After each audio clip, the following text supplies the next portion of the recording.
आज के कार्यक्रम में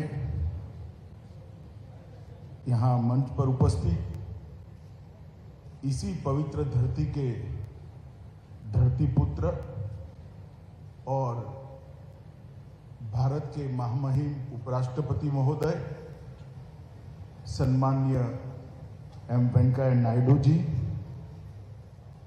स्वर्ण भारत ट्रस्ट के अध्यक्ष श्री कामिनेनी श्रीनिवास जी,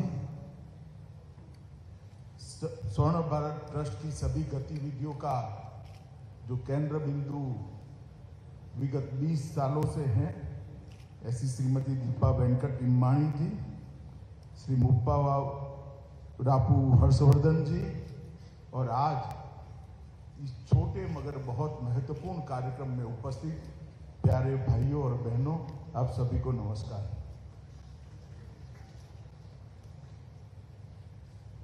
आज मैं यहां आया हूं तब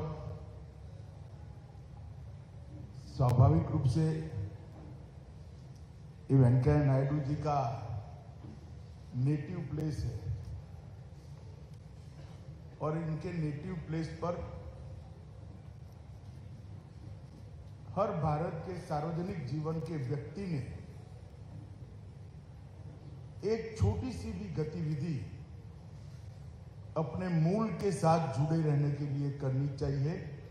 इसका एक बहुत अच्छा उदाहरण वेंकैया जी ने प्रस्तापित किया है। इसको देखने के लिए मैं आज यहां पर आया हूं। मैं ट्रस्ट के बारे में बाद में बात करूंगा, मगर वेंकैया जी की अनुमति के साथ पहले मैं वेंकैया जी के लिए बात करना चाहता हूं। वैसे तो वेंकैया जी आज भारत के उपराष्ट्रपति हैं और जैसा उनका नेचर है, डिसिप्लिन नेचर है, उन्होंने संविधान की भावनाओं का सम्मान करते हुए सारी राजनीतिक गतिविधियों से अपने को अलग अलग कर दिया है। मगर मैं तो भारतीय जनता पार्टी का कार्यकर्ता हूं और वेंकैया जी भारतीय जनता पार्टी के वरिष्ठतम नेताओं में से एक हैं। देश भर के भारतीय जनता पार्टी के प्रमुख नेताओं में से वेंकैया जी जब राजनीति में थे, उन्होंने भारतीय जनता पार्टी का नेतृत्व किया। मैं आज आपको बताना चाहता हूं, मैं जब जिले का महामंत्री था, एक डिस्ट्रिक्ट जनरल सेक्रेटरी था, तब वेंकैया जी देश के राष्ट्रीय अध्यक्ष थे और हम सब उनको राष्ट्रीय अध्यक्ष के रूप में काम करते हुए देखते थे। मैं बहुत बचपन से भारतीय जनता पार्टी का कार्यकर्ता बना, लगभग समझ आई, तब से इसी विचारधारा से जुड़ा। मैंने भारतीय जनता पार्टी की गतिविधियों को बारीकी से देखा है और मेरा सौभाग्य रहा, बाद में मुझे भी पार्टी का अध्यक्ष बनने का मौका मिला। तब पार्टी के अंदर जितना भी डॉक्यूमेंटेशन था, उस वक्त सारे मेरे पूर्व अध्यक्षों ने जो काम किए थे उसका मैंने डिटेल स्टडी करने के लिए एक टीम बनाई थी और उसका मैंने भी स्टडी किया था। मैं निसंकोच कह सकता हूं कि वेंकैया जी के अध्यक्ष रहते हुए पार्टी बैक टू बेसिक्स की ओर गई और वहां से पार्टी का ग्राफ ऊपर बढ़ना शुरू हुआ। राजनीति के अंदर कोई भी विचारधारा के आधार पर जब पार्टी बनती है, तब आइडियोलॉजी का प्रचार प्रसार, उसका इंप्लीमेंटेशन ये महत्तम मात्रा में होते हैं। मगर जब राजनीतिक दल होता है तो अनेक प्रकार के उतार चढ़ाव से राजनीतिक दल को आगे बढ़ना पड़ता है और जाने अनजाने में किसी का ऐसा उद्देश्य नहीं होता, मगर कभी न कभी पार्टी अपने रास्ते से थोड़ी इधर उधर होनी पड़ती है, क्योंकि फ्लेक्सिबिलिटी नहीं है तो पार्टी टिकती भी नहीं। परंतु वेंकैया जी के समय पर जो मैंने कहा बैक टू बेसिक्स, ये वेंकैया जी के समय पर पार्टी ने फील किया। राष्ट्रीय अध्यक्ष का दौरा कैसा हो, राष्ट्रीय अध्यक्ष की अध्यक्षता में कार्यालय कैसे चले, घर से कार्यालय नहीं चलेगा, कार्यालय में से कार्यालय चलेगा। 9 बजे वेंकैया जी का खौफ होता था, स्वयं वेंकैया जी 9 बजे कार्यालय पर आ जाते थे। इतने डिसिप्लिन तरीके से उन्होंने पार्टी को आगे बढ़ाने का प्रयास किया और उस वक्त बड़ा कठिन काल था पार्टी। अटल जी जैसे लोकप्रिय और देश के सर्वश्रेष्ठ नेता के साथ अध्यक्ष के रूप में काम करना बहुत कठिन होता है, मगर उन्होंने पार्टी को पकड़ कर रखा, पार्टी को आगे बढ़ाया। मैं मानता हूं ये बहुत बड़ी बात है और मेरे जैसे हजारों कार्यकर्ताओं के लिए ये सीखने की बात है कि जब आप पार्टी का काम करते हो, हमने पार्टी का ही सोचना चाहिए, पार्टी के ही सिद्धांतों की बात करनी चाहिए। व्यक्ति जरूर महत्वपूर्ण होते हैं, मगर सबसे महत्वपूर्ण पार्टी होती है। परिलेशन वेंकैया जी ने कोई भाषण करे बगैर अपने कर्तृत्व से सभी राजनीतिक दलों के लिए एक उदाहरण सेट किया था। एक गरीब किसान परिवार में जन्म लेकर समुद्र किनारे से 20 किलोमीटर दूर के गांव में जन्म लेकर भारत का उपराष्ट्रपति बनना, भारतीय जनता पार्टी का अध्यक्ष बनना, अनेक विभागों के मंत्री बनना और हर जगह पे कंट्रीब्यूशन करना, ये बहुत बड़ी बात होती है। बहुत बड़ी बात होती है किसी भी व्यक्ति के लिए, किसी भी पार्टी के कार्यकर्ता के लिए। मगर वेंकैया जी के जीवन में उससे एक बड़ी बात है, ये पूरी यात्रा में जो जो उनको भूमिका मिली, वो भूमिका के हिसाब से डिसिप्लिन तरीके से एक सार्वजनिक जीवन के कार्यकर्ता के नाते उन्होंने अपना जीवन जिया है, एक डिसिप्लिन तरीके से। आज भी उपराष्ट्रपति है, इतने लंबे समय तक पार्टी के कार्यकर्ता रहे, कभी मैंने उनके मुंह से गलती से भी नहीं सुना है कि अपनी पार्टी। मैं कई बार मिलने जाता हूं संसदीय कामों के लिए, तो कहते कि भाई बीजेपी पार्टी का स्टैंड क्या है, बताओ, स्मूथ चलाना है या नहीं चलाना। मुझे थोड़ा आश्चर्य होता है, मैं शायद उनकी जगह होता तो एक कमरे में ऐसा कभी न बोल पाता, मगर वेंकैया जी आराम से कहते कि भी बताओ बीजेपी पार्टी का स्टैंड क्या है। अब हम तो उनसे गाइडेंस लेने के लिए गए होते हैं, मगर वो टेक्निकली हमें बताते हैं कि बीजेपी पार्टी का स्टैंड क्या है। मैं इसलिए सार्वजनिक रूप से आज बताना चाहता हूं कि संविधान ने जो व्यवस्था बनाई है, उस व्यवस्था को डिसिप्लिन तरीके से मानना हमारे लोकतंत्र को टिकाने के लिए बहुत महत्वपूर्ण है, जो आज श्री एम वेंकैया नायडू जी हमारे सामने कर रहे हैं। बचपन के काल से ही वेंकैया जी विद्यार्थी परिषद में जुड़े, 73-74 में आंध्र विश्वविद्यालय के कॉलेज के छात्र संघ के अध्यक्ष भी बने, और जब देश भर के अंदर एक संकट का समय आया, लोकतंत्र पर संकट गहराया, तब जयप्रकाश जी के संपूर्ण क्रांति के आह्वान से अपने आप को छात्र आंदोलन के अंदर झोंक दिया, और इसी के कारण आपातकाल में उनको जेल में भी रहना पड़ा। जेल से बाहर आते ही जनता पार्टी के संयुक्त पार्टी बनी थी विपक्ष की, जनता पार्टी के युवा शाखा के अध्यक्ष बने, और 87 में पहली बार वो विधायक बनकर आंध्र की विधानसभा में गए। वहां पर भी विधायक के नाते उनके काम को, जो सफल विधायक बनना चाहते हैं, उन्होंने बारीकी से देखने जैसा है। विधानसभा के रूल्स, किस प्रकार के मुद्दे उठाना, गृह की गरिमा, सदन की गरिमा न टूटे इस प्रकार से उठाना, मगर मुखर कर मुद्दे लोगों के टेबल पर रखना, और वरिष्ठ नेताओं के भाषणों का एक अभ्यास कर एक पार्लियामेंट्री लैंग्वेज कैसी होती है, वो वेंकैया जी के भाषणों को पढ़ने से तुरंत समझ में आता है। दूसरी बार भी 1980 में वो चुने गए और भारतीय जनता पार्टी के ग्रुप के नेता बने, और 1980 में ही वो आंध्र प्रदेश भारतीय जनता पार्टी के स्थापक अध्यक्ष बने, और आंध्र प्रदेश के अंदर वेंकैया जी के नेतृत्व में भारतीय जनता पार्टी आगे बढ़ी। 1993 में पार्टी ने उनको राष्ट्रीय स्तर पर काम के लिए चुना, महासचिव बने। महासचिव के नाते भी सतत भ्रमण और पार्टी के मुद्दों को लोगों के सामने रखने की कला, एक बहुत सारे कार्यकर्ताओं के, हम तो बहुत युवा कार्यकर्ता थे उस वक्त, तुरंत ध्यान में आता था।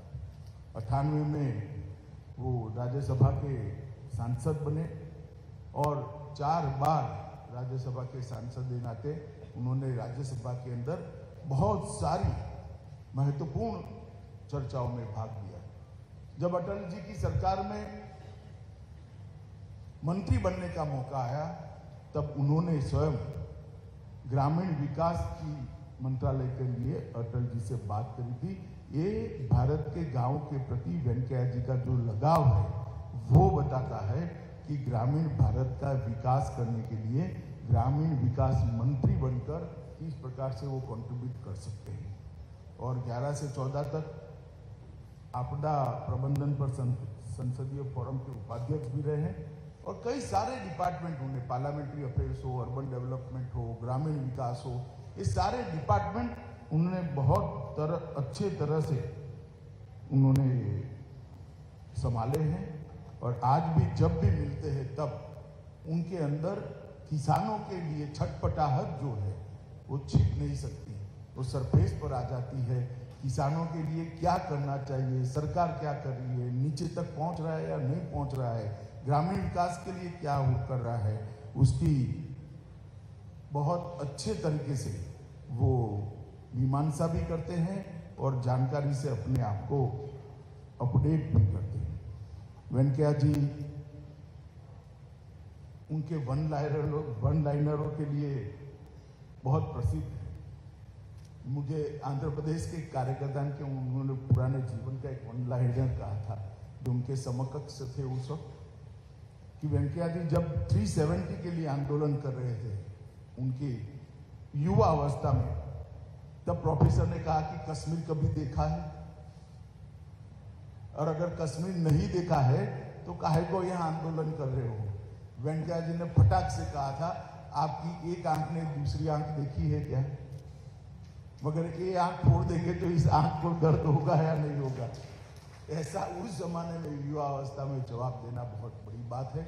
और परमात्मा की कृपा देखिए, जिस युवा वेंकैया नायडू ने 370 के लिए आंदोलन करा था राज्यसभा में, 370 का बिल मैंने ही पायलट किया था, सबसे पहले राज्यसभा में रखा था। और जब राज्यसभा में मैं बिल रख कर गया तो श्री वेंकैया नायडू जी भारत के उपराष्ट्रपति और राज्यसभा के चेयरमैन। ईश्वर भी जो व्यक्ति की लगन होती है इसको कभी न कभी देखता है और ऐसे मौके भी ईश्वर देता है। और आज राज्यसभा के चेयरमैन के नाते वेंकैया जी और उपराष्ट्रपति के नाते वेंकैया जी एक आदर्श कस्टोडियन ऑफ कॉन्स्टिट्यूशन कैसा हो सकता है, कॉन्स्टिट्यूशन में जो उपराष्ट्रपति महोदय के लिए भूमिका बताई गई है इसका आदर्श निर्वहन कैसे हो सकता है, इसका एग्जाम्पल वेंकैया जी सेट कर रहे हैं। पूरा जीवन परिवारवाद के खिलाफ उन्होंने ढेर सारी शिरकतें कर भारत के लोकतंत्र को स्वस्थ रखने का प्रयास किया। मित्रों, आज मैं वेंकैया जी ने मुझे, दीपा जी ने एक बार संदेश किया, मैंने तुरंत हाँ इसलिए बोला था क्योंकि मैं नेल्लोर आना भी चाहता था और वेंकैया जी के बारे में 2 शब्द नेल्लोर के लोगों के सामने बात भी करना चाहता था। आज दीपा जी के साथ महामहिम उपराष्ट्रपति जी भी थे। पूरे परिसर का मैंने बहुत ध्यान से दौरा किया है, पूरे परिसर को देखा है। एक अपने नेटिव के अंदर इतने बड़े स्तर पर देश की व्यवस्था में कंट्रीब्यूट करने वाला व्यक्ति अपने नेटिव के लिए एक छोटी सी गतिविधि से बढ़कर वटवृक्ष बनाकर किस प्रकार से अपनी मातृभूमि की, अपने गांव की सेवा कर सकता है, इससे बड़ा कोई उदाहरण नहीं हो सकता है। जब ये 20 साल पहले शुरू किया होगा तब कल्पना भी नहीं होगी कि जुड़ते इतना सारा जुड़ जाएगा। कोई एक्टिविटी बाकी नहीं है। मैं बारीकी से देख रहा था, ये है, समय कम है, ऊपर नहीं जाएंगे, मगर कोई भी गतिविधि बाकी नहीं है। और सभी गतिविधि के केंद्र में किसान हैं, युवा हैं, महिलाएं हैं और विद्यार्थी, जिनको सबसे ज्यादा जरूरत है। वो सभी तबकों को दीपा जी ने बड़े खंत से ट्रस्ट की गतिविधियों के साथ जोड़ा है। और सबसे बड़ी बात है, भारत के सार्वजनिक जीवन में जो लोग ट्रस्ट चलाते हैं उनके लिए एक पैसा भी सरकारी ग्रांट वेंकैया जी ने अपने ट्रस्ट के लिए नहीं दिया। इतने बड़े पद पर रहने के बाद कई सरकारी अधिकारी होंगे अलग अलग प्रकार की, और स्किल डेवलपमेंट से लेकर काफी योजनाएं तो ऐसी जो सरकार की ही योजना है। सरकार को तो चाहिए इस प्रकार के ट्रस्ट की जो आगे बढ़ाए, मगर मैंने अस्पताल देखा उसमें भी सरकार नहीं है, कोई प्राइवेट ट्रस्ट इसको मैनेज कराए। इंस्ट्रूमेंट सारे दीपा जी के ट्रस्ट ने, स्वर्ण भारत ट्रस्ट ने दिए हैं, और स्किल डेवलपमेंट की गतिविधि भी प्राइवेट पार्टियों को साथ में जोड़कर चलाई। मैं मानता हूं कि ये बहुत बड़ा एक अपने आप में उदाहरण है कि किस प्रकार से एक अपने पैतृक गांव के अंदर, अपने जन्म जहां हुआ वो गांव की कल्याण के लिए किस प्रकार से काम किया जा सकता है। और मित्रों, एक बात मैं यहां आकर बहुत अच्छे से कनेक्ट कर पाया हूं। अगर हर गांव में कोई न कोई एक व्यक्ति इस प्रकार की गतिविधियों को उठा ले, अपने आप को बाजू में कर गांव के बच्चों की, किसानों की, महिलाओं की और गरीबों की चिंता करे, तो देश के अंदर एक भी गांव ऐसा नहीं बचेगा जहां ये सब चीजें नहीं होगी। परंतु हम सब कर नहीं सकते, वेंकैया जी कर रहे हैं, और मेरे जैसे व्यक्ति के लिए आज एक बहुत बड़ा लेसन है कि अपने नेटिव के साथ, अपनी जड़ों के साथ कैसे जुड़ा रहा जा सकता है। इसका एक आइडियल एग्जाम्पल इस स्वर्ण भारत ट्रस्ट है, और मैं वेंकैया नायडू जी को ये ट्रस्ट के प्रेरणा स्वरूप, प्रेरणा मूर्ति के रूप में बहुत बहुत बधाई देना चाहता हूं कि इन्होंने नेल्लोर के युवाओं के, किसानों के, बच्चों के और गरीबों के कल्याण के लिए इतना बड़ा गतिविधि का केंद्र बनाया है, और स्वयं इतने इन्वॉल्व है कि हर चीज उनको मालूम है। और दीपा जी ने भी और ट्रस्ट के अध्यक्ष जी ने भी उसको बहुत आगे बढ़कर बढ़ाया है। मित्रों, आज जब मैं यहाँ आया हूं तब कोई राजनीतिक बात नहीं करनी है, मगर एक ऐसा प्रयास है भारत सरकार का जिसको मैं आपके साथ साझा कर रहा हूं। मैं लगभग 1981 से सार्वजनिक जीवन में हूं, कई साल हो गए, और पद्म पुरस्कारों को मैंने पहले भी देखा है, आज भी देखा है, और अब मैं गृह मंत्री हूं तो पद्म पुरस्कार की प्रक्रिया को भी ध्यान से देखता हूं। और मेरा स्वभाव है स्टडी करने का, पुरानी प्रक्रिया का रिकॉर्ड मंगा कर भी मैंने देखा। ज्यादातर जो दल सत्ता में होते हैं उनके प्रभाव क्षेत्र के लोगों को पद्म पुरस्कार मिलते हैं। मुख्यमंत्री का रिकमेंडेशन हो, एमपी का हो, मिनिस्टर का हो, और सिफारिश के बगैर पद्म पुरस्कार की कल्पना ही नहीं थी। पद्मश्री, पद्म भूषण, पद्म विभूषण, भारत रत्न सिफारिश के बगैर कभी मिल नहीं सकता। किसी न किसी की सिफारिश की जरूरत है, मगर मोदी जी ने ऑनलाइन एप्लीकेशन कर मेरिट्स पर, जिन्होंने जमीन पर काम किया है, जमीन पर भारत को आगे बढ़ाने के लिए, समाज को सुधारने के लिए, समाज को सुदृढ़ करने के लिए और समाज की दिक्कतों को कम करने के लिए काम किया है, उसको पद्म पुरस्कार मिलना शुरू हुआ है। और मैं 3 साल से इस प्रक्रिया के साथ जुड़ा हूं एज अ गृह मंत्री। मैं आपको बताता हूं, दूर सुदूर कर्नाटक के किसी कोने में कोई महिला अपने परिश्रम से अकेली 35,000 से ज्यादा वृक्षों का बुआई भी करती है और उसको बढ़ा भी करती है, पर पैर में चंपल नहीं है, पैर में चंपल नहीं है। मगर उसको किसी की सिफारिश की जरूरत नहीं, गड़बड़ अक्षरों में कन्नड़ में लिखा हुआ स्वयं का परिचय पत्र वो भेजती है, और आज पद्मश्री से सम्मानित होकर देश की करोड़ों गरीब महिलाओं को।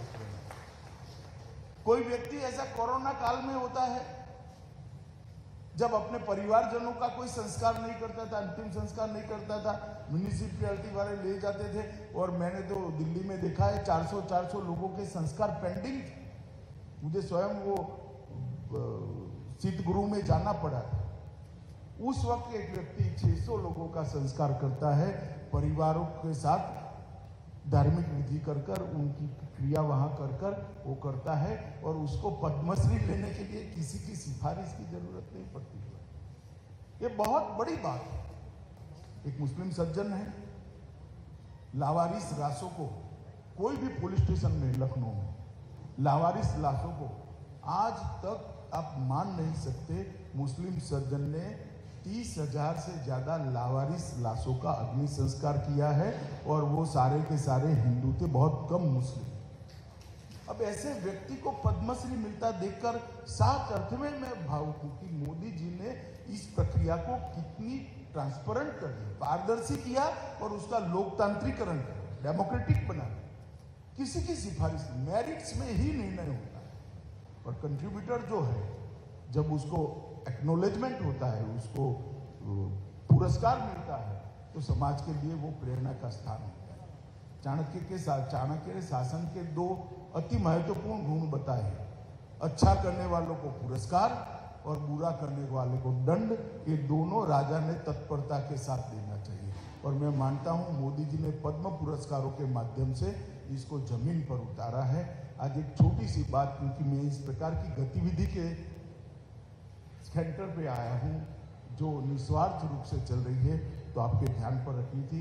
आज मैं यहाँ पर ये स्वर्ण भारत ट्रस्ट के प्रेरणा स्रोत श्रीमान वेंकैया नायडू जी को बहुत बहुत मन से प्रणाम कर कर साधुवाद देना चाहता हूँ कि आपने आपके गांव के साथ, आपके नेटिव के साथ और आपके प्रदेश के साथ जुड़ने का जो जज्बा बताया है, और आज भी भारत के उपराष्ट्रपति बनने के बाद भी वो जज्बा जस का तस है, वो बहुत बहुत अनुकरणीय है।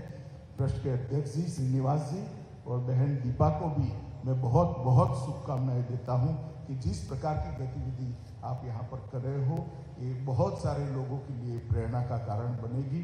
आज मुझे आकर बहुत सीखने को भी मिला है, और बहुत संतोष और आनंद की भी अनुभूति हुई है।